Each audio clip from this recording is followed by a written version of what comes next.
I'll start. My name is Rod, and I like to party. So you mean whiskey? What? You're saying it weird. Saying what weird? All of it. Where do you get off? Hello, hello, hello. Welcome to the Church Planter Podcast. I'm Robert Frazier. I'm Tim Galley. And you are here to really, we believe you're here because you want to reach people no one else is reaching. And we think that we have some ways to help you do that. So thanks for joining us today. If you've never listened to the Church Planter Podcast, this is the Wednesday edition. And myself and Tim, we love to dive into some funny stuff and some just stuff we want to talk about because we live 2,700 miles away from each other and we want to catch up every week. True. And then after that, in about 10, 15 minutes, we'll dive into a topic that you actually want to hear about, hopefully. And I think today's a special kind of episode, not just we're not together like we were at the last episode. We missed last week. This is our first gap week, Tim, where we didn't actually have an episode. So we probably need to start by saying we're sorry that we're losers and we do not care about you, our listener. I'm so sorry that Robert is a loser and he doesn't care about you. But I was ready to go. I would like to say that it's Tim. It's Tim's schedule. This is the problem. He's like, I only want to meet at 10 o'clock at night. And I'm like, That's okay, true. man. It's true. I know the schedule is a thing. But we have a very topical and I think emotionally just special to me topic today. So make sure to stick around, or you can just fast forward 10 minutes and get to the good stuff. All right. So, Tim, I want to start by just telling you a little story today. My son, Isaac, as you know, he's a funny kid. He loves it's like Comic-Con every day in my house. He's just a new character. I think one of our episodes, he's walked in wearing a Spider-Man costume. He's full into Mario. He's got a red hat and he draws an M on it in a piece of paper every day, and has I find 50 fake mustaches rolling around my house right now everywhere he goes. But today he comes into my office. Actually, I will be right back. Hold on a second. I'll finish the story. Today he actually came into the office. Oh, what? What? For those of you who are listening, what am I holding, Tim? He is holding a New York Yankees jersey. It's just a majestic, this is a $50 kid jersey right here. That's amazing. What's on the back? He comes in holding it. There's no player on the back because there's no one worth having their name on the back of that jersey. He comes in wearing that, and I go, "What's going on? Where'd that come from?" And he's got a smirk on his face because he knows. Oh yeah. 2 years ago, he and his brother were on the Yankees for their T-ball team, and I wouldn't let them wear a Yankees hat for the whole season. They got little league Yankees hats, and I actually made them burn them. And they wore Red Sox hats all year while the rest of their team had Yankees hats. And so he comes in, he's smirking because he knows that that doesn't belong in my house. And he says, Tad and Payson gave it to me, which is his cousins, my cousin's kids. And I go, well, what do we do with that? He goes, we throw it in the trash. Wow. What an abusive home. There's that guy. Hey, what do we do with this, Isaac? Are you going to wear that proudly? No. What do we do with this? We're going to wear for Halloween. We're going to make fun of the Yankees at Halloween. I think that's the answer. Isaac, when you wear that Yankees jersey, you are my favorite Frazier. Oh, you don't want to be a Yankees fan. That'd be the worst.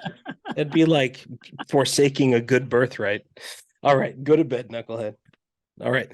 So that was my funny story. But if we're really going to talk sports, I almost don't even want to enter into any sports talk. Mostly because it's been the hardest week for Boston sports fans that I could imagine. Just I've woken up every morning angry, just that pit of your stomach sort of rage that you think about how Jason Tatum played the night before and you just want to spit on the ground sort of thing. Are people just bereft there, Tim?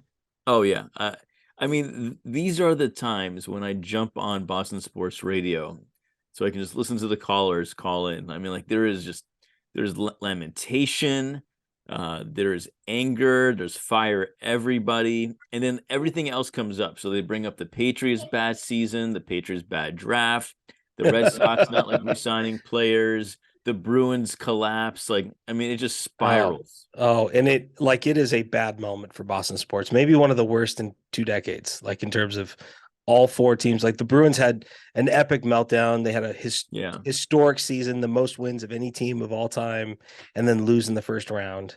I mean, and then watching the Celtics, which this is probably the most talented Celtics team I've ever seen, better than the Paul Pierce era. This is the best team they've ever had since maybe 88, 87. And it is just a nightmare. I'm sorry, pal. Sincerely, It Celtics is. fans deserve better, and Bruins fans deserve better. Yeah. That's as much sympathy you're going to get from a New York sports fan like me. I appreciate that. I had a moment where I was thinking, could Brad Stevens come out of the stands and just like take over for Joe Mazzulla? Like, Yeah. there's nobody who could do worse than what's happening right now. Yeah, sorry, buddy. Have you been listening to the Monday podcast with Peyton and Pete at all? A couple times. Yeah. So yeah, they never talk sports. Like neither of them are sports guys, but they were talking sports for a few minutes, and I'd like to think that we're rubbing off on them just a little bit. I'd like to think that too. I'm hoping. Well, they're both from Southern California, so they don't have any like real sports teams to talk about, and they're not like no one's a real fan in California. Like, let's be clear. And I don't think anyone's actually from Southern California. No, these guys are. They're like I think they're actually from like, that's strange in itself, being from Southern California. It just means that you're born without a soul, I think, is like the your parents surf too much to actually like, develop their character enough to like give you a soul sort of thing. No, good for them. If they're from there, they're from there. That's well done. Well done. Well, what's on your mind, man? What have you been doing this week?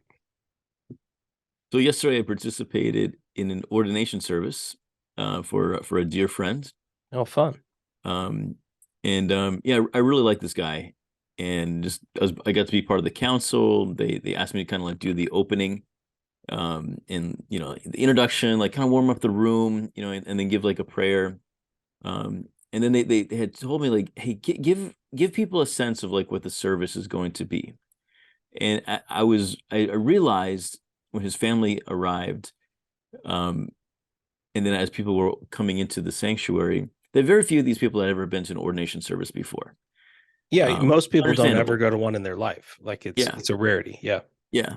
And so I was like, this may be your first and only one. So like I just came up with like a spontaneous like stand-up bit.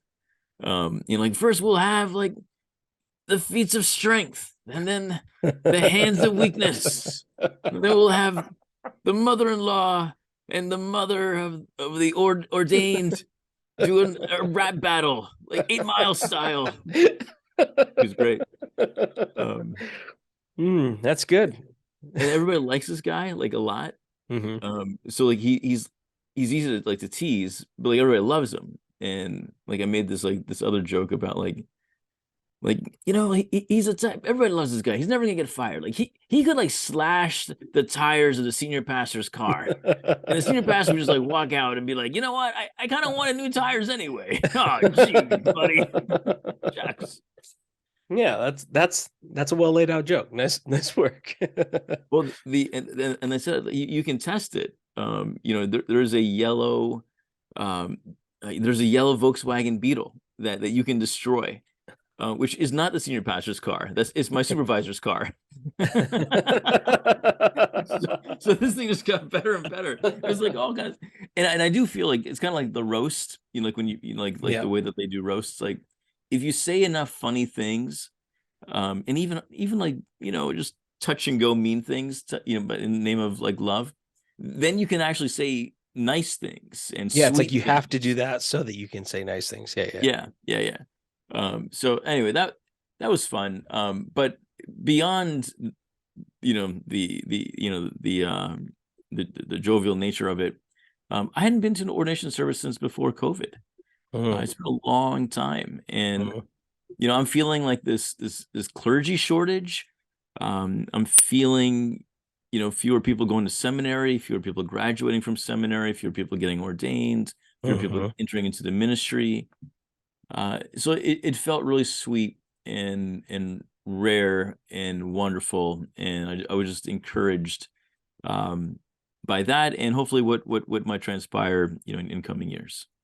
You know, like 10 years ago, I would have tried to tease somebody into like reconsidering ministry. Like, I just would have said, "Are you sure?" It's kind of a terrible gig. But now I don't even make those jokes because we need them so bad. I Yeah. don't even care if they're called. I'm just like, listen, if you're willing to do this, man, jump on board. We need We'll you. worry about that later. We'll, Calling. we'll figure out the calling and the gifting later. We just need you to sign up. It's like the army, like during a war. They're like, oh, flat heels, bad eyesight. We could fix Perfect. that. We could use somebody like you. You know what? You'd be just right for this megachurch's online ministry. Yeah, there you go. You can be our digital chaplain. Yeah, so that was on my mind. Yeah, good Mm, stuff. yeah. We, Do I look we as haven't- Go ahead, go ahead. do I look as sunburned as I feel on camera? You look great, buddy. Okay. I was No, I don't see any sunburn. I had like a full 90-minute soccer game with no subs yesterday in like 90-degree heat. And so I'm just like burned up. Hey, buddy. Great day. Hey, go to bed, pal. Okay, Daddy. I love you, Daddy. That's my little buddy Isaac. He has his own podcast. It's the Marvel Superhero. Have we talked about that on the show yet? Not on the show. You told me when you visited my house. This is amazing. Dude, he's got like 50 listeners, which I swear to Jesus is more than the people who listen to my sermons every week. and like there's a couple of adults who do like deep cut quotes of my 5-year-old's Marvel podcast, and I'm like, oh my gosh, I can't believe, number one, you listened to it, and number two, you memorized the line from it. Just absurd. Has he seen Guardians of the Galaxy 3? No, well, honestly, we haven't even let him watch one. They're just a little bit older, like than Yeah, the that's true. other, That's true. like Marvel. We've kind of waited on the Guardians. He's watched all the Spider-Man. He's losing his mind about Across the Spider-Verse in Yeah. 10 days. He just is. He's been waiting 3 years, man. Guy's just hyped. I'm looking forward to that too. I was surprised how good the first one was. Honestly, probably my favorite animated movie, period. Mm. Like if I had to choose one, it's maybe the best. That's pretty good. What would you put ahead of it? Let's rank animated features. Not including Pixar. Not including Pixar, because I was just gonna say, Inside Out. Is that what it's called? Inside Out. Inside Out. Yeah, but I I really like that one a lot. Yeah, if you go with 3D animation, I could go there. Maybe Toy Story 3 as well. But that's about it. It's right up there. I mean, like the first, the Lion King. I mean, like that was pretty impressive. Impressive. To get a teenager to feel Yeah, like that, it was pretty good. but like, I mean, Lion King is like the oldest story in the book. I mean, it was just classic hero's journey. No new space in Lion King. I feel like the Spider-Man Into the Spider-Verse was like really new space, like in terms of both superhero movie and animated feature. I don't know. I thought it was phenomenal. That's fair. That's fair. And I've probably seen it 200 times. So I think Isaac watched it every day of the year he was 3. Love it. Yeah. All right, Tim, I think it's time, man. Should we get to this week's topic? Yeah, well, before we do, I want to ask you a question. I mean, you ever like just look at your own church website and just like absolutely just hate it? Actually, I was pulling it up in front of people this week and something didn't work on it. So yeah, I have felt that. Well, I got good news for you. Oh, good. We have a great sponsor called churchwebbuilder.io, and it is built for church planters. It's simple and easy to update. It comes with an incredible database for your contacts and communications platforms for email and text messaging. You could do a 2-week free trial today by going to churchwebbuilder.io. Hey, that sounds great, man. We use churchwebbuilder.io actually for several of our sites, including churchplanterpodcast.com. So yeah, man, it is actually phenomenal. So thank you to our sponsors. Thank All you. right. Thank you. You know what they do? They used to have a little like a sound clip that was from Back to the Future that was, "Great Scott, it's time for this week's topic." That's right. That's right. So here we are, this week's topic. Tim, what are we doing today, man? Well, we're taking a break in our normal church planting content, and we're changing our plans that we had set for this week, because as most of our listeners would know, the great and wonderful Pastor Tim Keller has passed away over the weekend, and so we wanted to spend some time remembering him, honoring him, maybe just sharing a bit of what he has meant to us, and hopefully create some space for our listeners just to think about him and how his ministry has impacted them. Yeah, man. Well, let's start with you. Like, what were you feeling when you got the news? Was it Saturday, Sunday, Monday? Sunday, right? Um, he passed Friday morning. Friday morning. Okay. So I'm on Twitter reluctantly, and I had seen the updates that he was being released from the hospital and going to hospice care. And then another thread that was not from the family, just sheer speculation from something else. It seemed like he had a little bit of time. I don't know why I read that, or just, I had that in my head. So the next day when I read the news that he had passed, it's hospice, so it's obviously very imminent and coming soon, but I just didn't expect it to be like 24 hours since I saw that last tweet type of thing. So I was stunned for a second. And we know that he's been fighting pancreatic cancer for the last 2.5, 3 years. So that's a really hard diagnosis. So it wasn't surprising. It's just still sad. It's just still sad. So I felt that. And then yeah. I think what surprised me as it came out, everybody knew he was close. We'd all been kind of preparing for it, I think, on some level, those who knew. And pancreatic cancer is almost nearly a death sentence just because of its severity. But what I thought immediately was just a sense of grief and longing for more of him. I just felt like this sadness over what could have been in terms of his voice has been so valuable. I just felt grief, like immediately, that just a sadness that, I think I've shaken his hand twice in like a passing kind of moment, at a conference sort of thing. Never had any extended contact with him, but I just felt sadness immediately. Yeah. Yeah, similar. Yeah,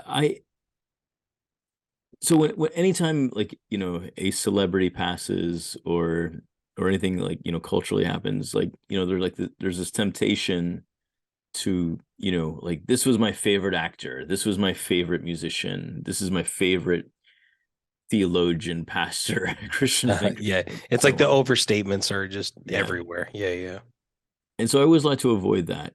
The truth is, I really liked Tim Keller a lot. I really did. I think my library would point out that I have 80% of all his books. Read most of them. Shook his hand also probably twice. Yeah, and he would just see him around. I live in the Northeast. Every now and then he'd come up here. Every now and then I would see him like at a New York event. I probably saw him a few more times than that when I was living in North Jersey, because they were always just doing something.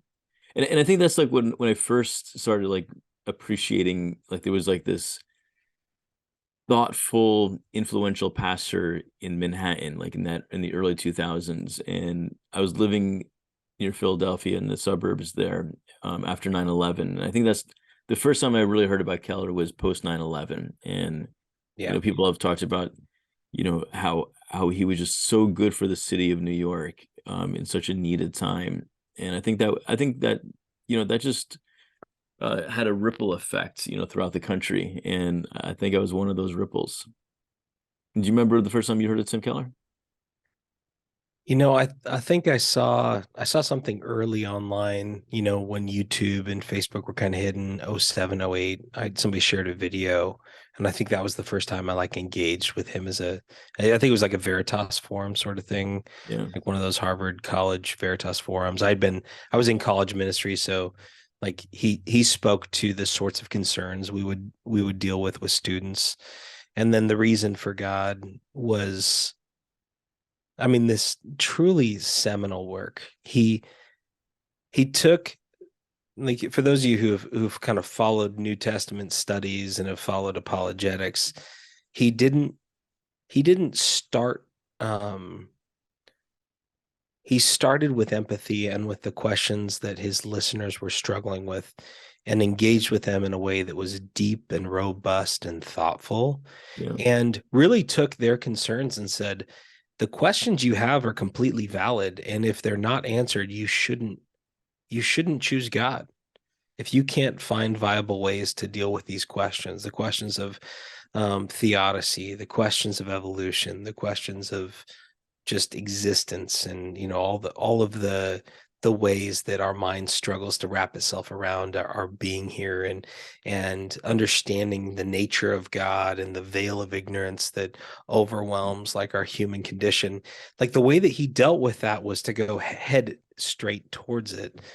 Where those of us who grew up in the earlier eras of apologetics, like guys who I respect too, like guys like Josh McDowell, they would overwhelm you with facts without giving you context and without honestly dealing with your questions.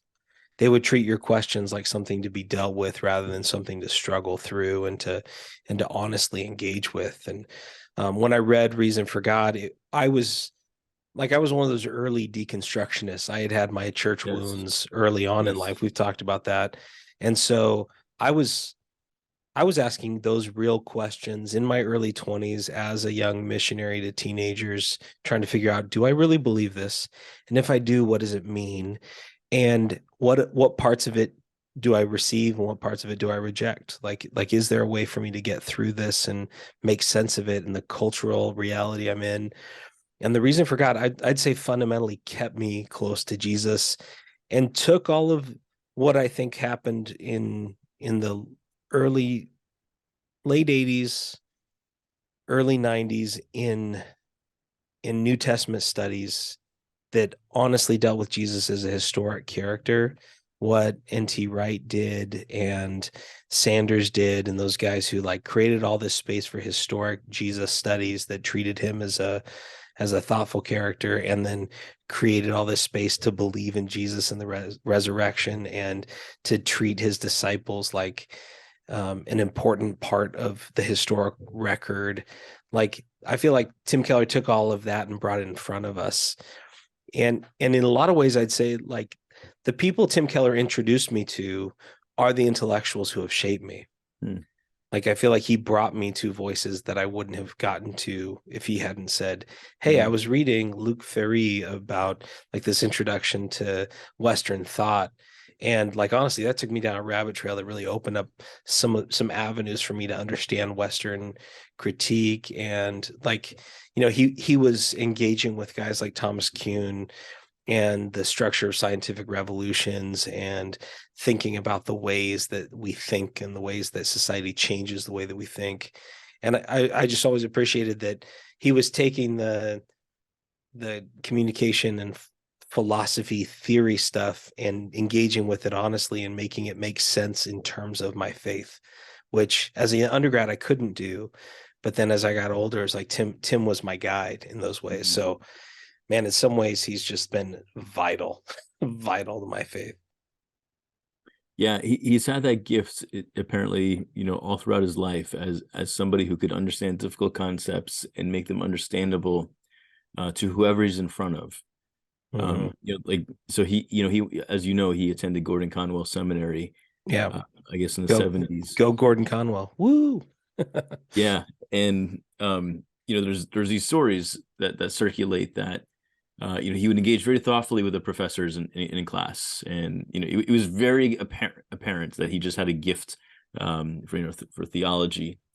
And then, like, as the class would end, like late at night in the dorms, like he would almost hold his own class, in both like responding to the professor, but also like answering questions that the students had that they didn't feel comfortable asking in class. Mhm. And I'm sure some of these stories have become like legend. So Those are apocryphal, I'm sure. I Yeah. totally get it. Yeah. But it is, you can really see it like just very easily. Like I've seen him at Veritas forums. I've heard his Mhm. podcast from his sermons. I've seen him at various conferences, over the years. It's very easy to see how he this gift that he had to explain whatever it was to the people that he was actually in front of. And there's just different levels and tiers to that. Very few people can do that. Very few people. No, certainly. And you and I talked a little bit about it, but um Tim Keller, like from a theological like standpoint, he's a conservative complementarian Presbyterian, and he is in some ways both the golden boy of the PCA and also the bad boy of the PCA. Yeah. Where he's like, he's respected by everybody, so everybody wants to say they know him, and at the same time, some of the Southern PCA folks get ruffled, their feathers get ruffled when he talks about race and justice. So like Yeah. I've loved that about him. But you and I are not like the Gospel Coalition, like cheerleaders. Like neither of us are particularly reformed in the big R kind of way. I think the power of Tim Keller was, even when you disagreed with him, you felt like there was space in the conversation to engage. And even when you disagreed with him, I love the stories of City to City. There are these radical kinds of efforts for ecumenism in church planting, which I don't know if you realize this. We do ecumenical church planting, like across denominational church planting in our city. We just celebrated 70 church plants over the last 6 years across, about 10 or 12 different kind of backgrounds and denominations. But City has planted hundreds of churches where you've got Pentecostals, Assemblies of God, Holiness, Wesleyan, Methodist, Baptist, Presbyterians coming together and training, equipping, and sending church planters in the city. And that takes a particularly adept mind to be able to hold a coalition together like that, which, like, when you really get down to it, is stunning that he was able to like sit in this middle space that was respected, but also he took barbs from both sides of those equations at times. Yeah. I have two thoughts there. There's so many different groups of people that claim him, right? So like you Mhm. mentioned the Presbyterians, church planters love him. Traditional folks, traditional, Reformed theology folks, love him. I'm in that non-denominational world, and my colleagues, have obviously embraced him. The New Yorker wrote an obituary about him. Like New A great Yorkers, obituary. Yeah. yeah, it was fantastic. Everybody respects him, Well, and he and was a in columnist in turn, the Times too, right? Like he did like a that's just that. periodical. Yeah. Yeah. I guess I'm overstating. Everybody loves him because on one of the things that's coming back, through Twitter, which is a godforsaken place. It truly is. Yeah, Elon yeah. Musk owns it. It's the end. It just keeps getting worse and worse. How can we make this worse? I know. Uh, but like he's accused, like even like on like just the day or the days after he has died, like there's these and they see themselves as very thoughtful Christians who have accused him of being a centrist. Mhm. And I've thought Please, about, please accuse me of that. Let people accuse me of being a centrist if they do. well, I've thought about that because in one case, one of these people, is my friend, and I'm sure he sees me as, not in the Keller sense, but like as a centrist in, in this Mhm. in this vein. And I'm all for nuance, but what I saw from Keller was this desire to listen to the other point of view, because when you listen, then you have the opportunity to show love. Mhm. And in the sense of, like, like the gospel life, as you like to call it, we want to love our neighbor, and we want to love our enemy. And if you can show love to your ideological enemy, that is a huge part of the gospel. And that's not, uh, that part of these whatever centrism, accusation part gets really frustrating, because then it starts to Mhm. feel like if you don't agree exclusively with me and my points of view, then you're a, Mhm. whatever it is, centrist or racist, or whatever it is. And I don't know, those are big words to throw around if I don't agree with you. So I Mhm. was very much for the listening, for the desire for conversation, so we can hear one another, so we can understand one another, so we can continue the conversation with one another. And I thought Keller did an extraordinary job at that. Yeah, well, and I think that he was a centrist and a moderate in some really important ways, Yeah. in that he didn't allow the expectations of his fans to push him in a direction that they demanded, and he didn't let culture push him in the way that they demanded. Yeah. But at times they were both deeply pleased with him, and at times they were both deeply disturbed by him.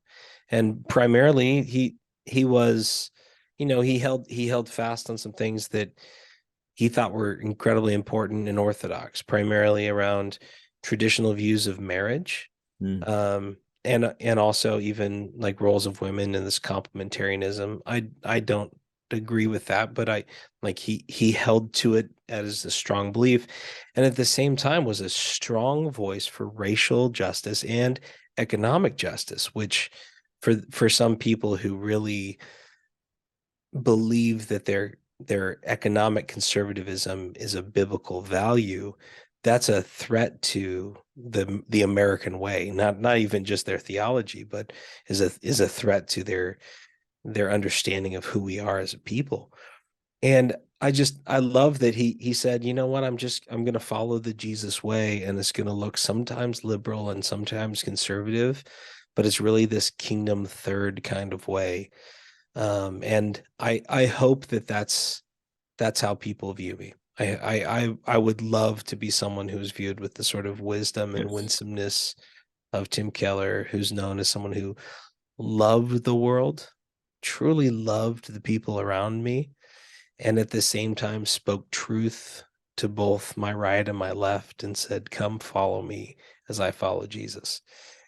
And I think that Tim was it was really interesting watching him, um, and George Verwer and some of these guys who are passing in this era, watching them like with real joy enter into their eternal reward, which is the presence of God, unmitigated, unmediated by our human bodies. They just get Yeah. to enter into his presence. And you could see in Tim's last words that he's ready to belong to God, that Yeah. there was no trepidation, and that his faith held strong as he just waited to see his Lord. That gives me a lot of hope, as somebody who follows Jesus, to say the end doesn't have to be full of fear. It could be full of joy. Yeah. There's no downside in death. Hmm. Like that's a really blunt yet powerful way of putting it.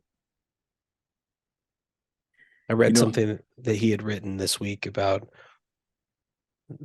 dead bodies of followers of Jesus are just all you can do is plant them in the ground and watch them grow up in resurrection into something they were truly made to be. Like it's death is a planting rather than an end. It's the beginning of the kingdom life in the new resurrection, which I think is just a beautiful way of seeing it. mm, I'm curious, um, amongst the takeaways that you've listed, um, in for your congregation and for the people that you encounter, is there a particular teaching of Keller that you think you want to live out in front of them, or that you want to teach the people in front of you? Either one. I was this morning, I watched the last video that he made for the Redeemer Network.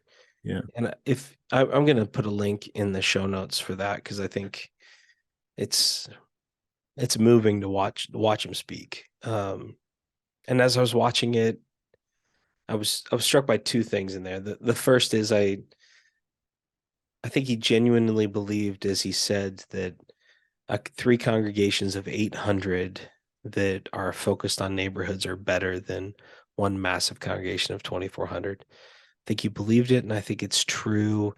And I think that the networked church through deep relationship in places is a kingdom value that I lead a micro church network, and I fundamentally believe that's true.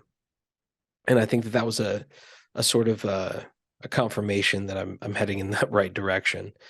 But the second thing that I was thinking about is that our large gatherings are really focused on training.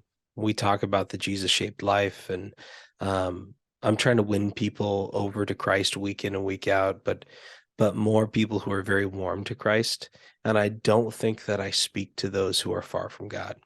I don't think that that's the way that I think about my audience because of the shape of our community, and where we do mission is on the edges, not in the center. And so Sundays is less proclamation. But what I was struck by is I'm not doing a great job at making a case for the gospel being the hope of the world. I'm not building an audience of seekers and helping them discover God. And I think that I'm uniquely called and gifted to be an evangelist. And I think that God is reactivating that in this next season. And I'm wondering how I can shape my ministry to make sure that I'm engaging with a lot of non-believers and finding ways to talk about the important stuff and help them find those on-roads to work through their problems and questions. This last week, I talked about unanswered prayers, and I got to really dive into theodicy and create space for people. And it felt like this is what I'm meant to do. And I don't know, it stirred in me thinking about Tim and how he did that uniquely, that I want to cultivate that. I love that. What about you, as you've been thinking about him? What would you want the people of Grace Chapel to take away? The one that comes most to mind, in that I've talked about these things, but I think I want to lean into it more and more in the coming season, is how he would confront idols, or that the Counterfeit Gods book, that he had so many years ago. And I think up until then, I just saw idols, or the word idolatry, as this archaic thing, and I probably had heard some thoughtful articulations of it prior, but it didn't stick. And when Keller would just describe the type of modern idols that we have just collected and fallen for and been seduced by, it really gripped me. Materialism and greed and selfishness, because up until then, the idols that I heard about were sex, drugs, and rock and roll type of old school idols. And the ones that the world's had, not the ones that the church had. Yeah. And and then this whole idea just starts to get on you, and you start wrestling with the idol of success, the idol of achievement. These are positive, good words. How can they be idolatrous? And anything that hinders us from growing closer and closer to Jesus is idolatrous. So the idea then of recognizing your idols, and then confronting your idols, and then with God's grace overcoming your idols, and then to confess that and to repent of that, and to free yourself from that, that is that is wisdom for the modern world that I would like to echo and communicate. Mm. One other piece, and I'd love to encourage people to pick this book up as well. No one I know, most people I know, don't think of themselves as a complete preacher, and just about most preachers I know, at some point, like the bottom falls out of their preaching, and that happened to me years ago, where I was like, I don't even know if I know anything about preaching anymore. I was just Yeah, like flipped yeah, all upside down. And Keller's book on preaching helped me get my feet back on the ground. That was one of the things I feel like God had used, and Christ-centered preaching, but also one that was connected to our culture and accessible to our culture. yeah. So if anyone's out there just frustrated with their preaching, or just feel that there's a new step for them to grow into, I'd highly recommend that book. It is well worth your reading this summer. Yeah. Well, I think his preaching is an interesting topic, um, because he's not a dynamic preacher. Right. Like when it comes to his delivery, when it comes to even his structure in terms of like he's not a simple preacher, he's not a short preacher. Um, he's not emotional in his preaching. He rarely has a moment that's like that gripping story. And you in the Presbyterian church, you're not going to hear like classical music well up as as he's crescendoing. Um, and I went to I took my preaching classes from Haddon Robinson, who was this lion of a preacher, Yeah. just brought it like in a way that very few do. But watching Tim Keller, what you realized was that you could find a preaching style that fits you and connects deeply with people when you serve them. And it felt like what you saw with his preaching was he was working through your questions, and he was creating all of these ways for you to see it in a new way.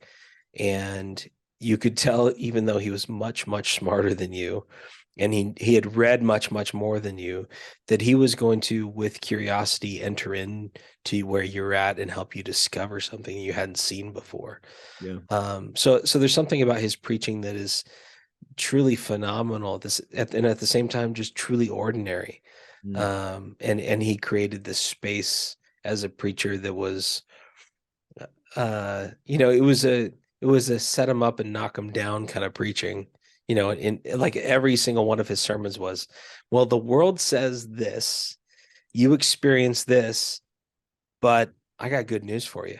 Yeah. The kingdom of God brings life. And he would just walk. It was just the same way Jesus said, as you've heard it said many times, but I tell you, and then would let you into the kingdom through this new way of seeing. That's what it felt like Tim Keller was doing time and time again.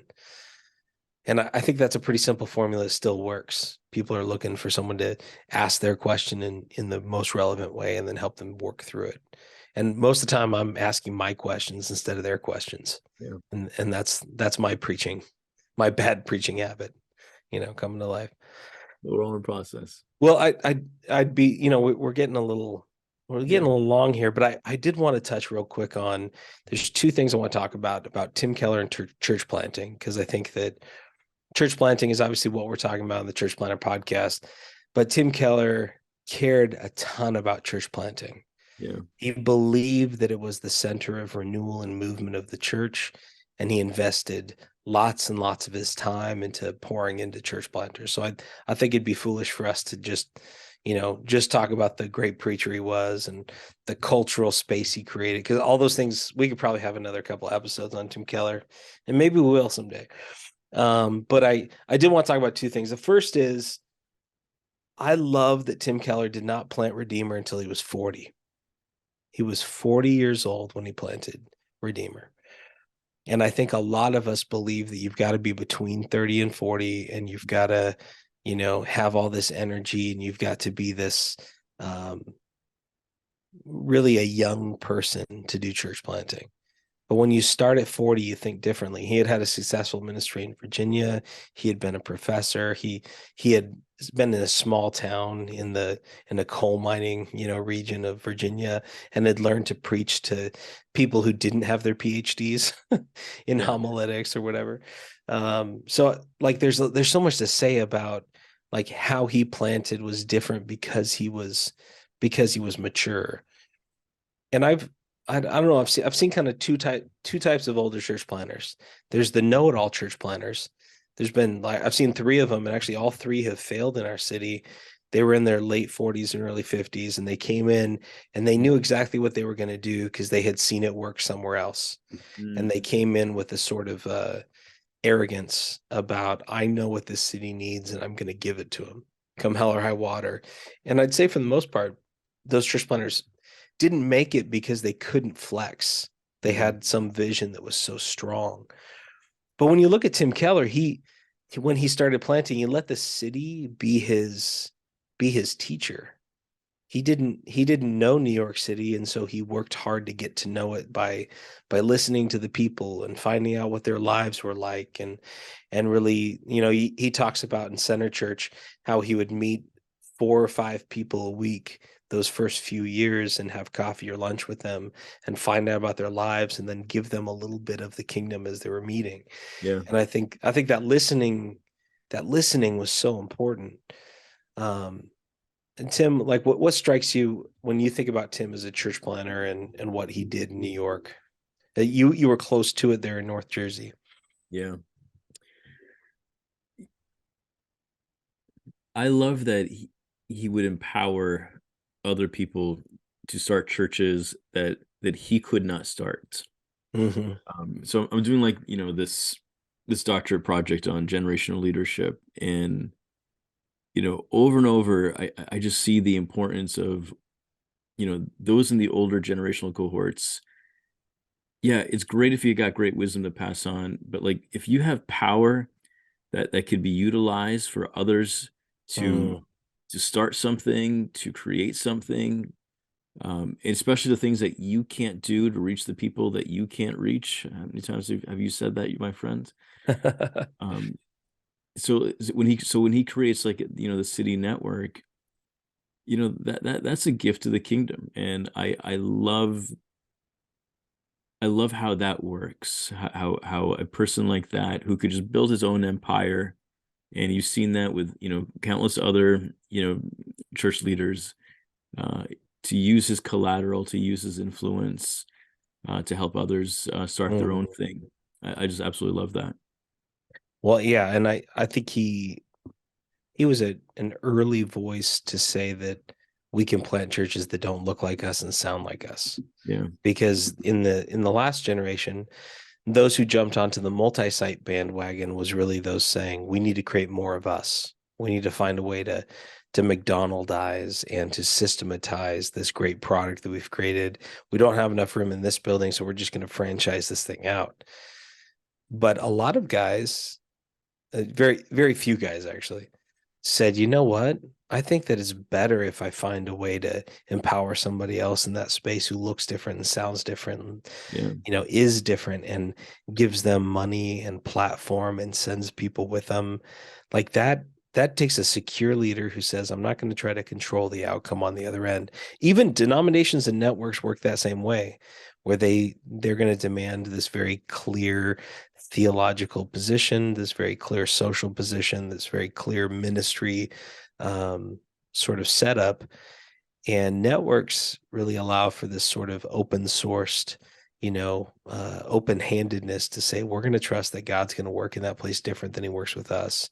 And we're going to walk alongside people who don't agree with us because we believe that God works in different ways in different places. And Tim got a lot of grief for that. It wasn't always, he doesn't get respect from everybody because people thought that, even from the Gospel Coalition guys, they would be frustrated that he, you know, helped people who looked very different than them, who weren't as reformed as them, who didn't have the same social values as them. But man, the sort of kingdom impact that has is incalculable. Mm. I'm not even sure that's a word. I'm actually thinking that Steve Carell used on The Office. Is incalculable a word? I don't know. I would have opted for immeasurable. Immeasurable. I like that. Immeasurable. There we go. Well, the last thing I want to talk about is those of you who have church planted and were probably in seminary. My guess is you read Center Church. And Tim, you have Center Church. Did you read Center Church? I'm looking right at it. I'm looking right. Honestly, I can go get it right here. I'm looking right at it. I want to see the notes in the margin to see if you read it. No, it is a tome. It's probably the longest church planting book, even longer than Church Plantology by Peyton Jones. Cha-ching. He knows. He's written a great book, but Center Church is really if you're thinking about urban ministry and you have not read it yet, or if you haven't really walked through a robust training that's helped you think through start to finish the work of building a team, putting together your polity, working through the questions of your theology, putting together your bylaws, all the way to how are you going to reach lost people and how are you going to preach to them and how are you going to organize your church organization. It's one of the best in terms of its overall picture. But the best part about it is that it's asking the whole time, what does it look like to be gospel centered? How do we put the gospel at the center? How do we put Jesus at the center and let that shape every part of our church plan? So I'd wholeheartedly recommend it. And it's a tome, and it's gonna demand more of you than most books will, but it's also has this when you work your way through it, you're going to get the gift that it brings, which is you're going to receive the wisdom of the years of Tim Keller's work, and also a little glimpse into the life and ministry of Redeemer, and learn from it. If you're planting a church, which probably 75% or in a city, 75% of you are going to plant in a city because that's where people are. And so when you're going into a city, you have to think differently. And I hope that you're able to read Center Church, and God bless the Keller family. And we're praying for them in this time of loss. God bless the Redeemer family as they are thinking about what's next for the network and what God's doing there. And I for one, am going to continue to be just a little sad about Tim Keller being gone. It feels like I told Tim Galley earlier that it feels like we just missed out on some of his best years. Like it feels like there was more coming, and there's a grief of what could have been. Yeah. You know what I mean? So tonight we're going to pour one out for our homie, which is what Tim would have wanted. I mean, he probably drank green tea, so yes. He probably did. So to pour a little green tea in honor. In honor. I love it. Well, anything else you want to add here at the end, Tim? No, just blessings to all of you who are listening. As we continue the work of the kingdom of God, we all get to share in this, and that's a beautiful thing. And we need to depend on the Lord for strength, for wisdom, for courage, and those are all many of the qualities that the great Tim Keller had exhibited. But he relied on the grace and the Spirit of Jesus to do it. So, amen. We continue in that same way.